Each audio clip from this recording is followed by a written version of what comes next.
Welcome to Tenor Tech, where I solve the problems you didn't even know you had. You begin by checking the finger for serious red flags, open wound, obvious deformity, or loss of feeling.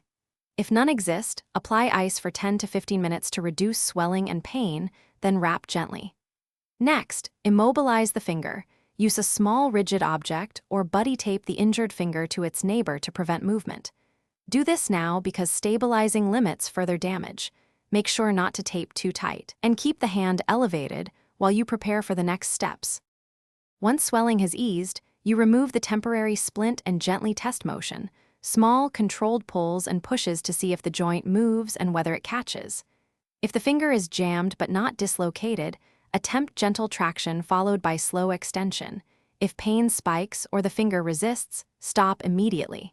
Meanwhile, prepare a proper splint with 0.5-inch padding to cradle the finger straight at rest. This reduces stress on ligaments while you decide if professional care is needed.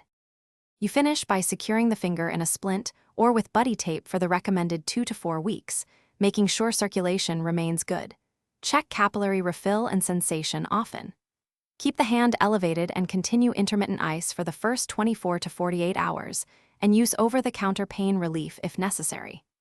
If motion remains limited after a week, or if numbness, worsening pain, or visible deformity appears, contact a clinician. Troubleshooting tip: if swelling tightens the splint, loosen it and re-pad before reapplying to avoid cutting off circulation.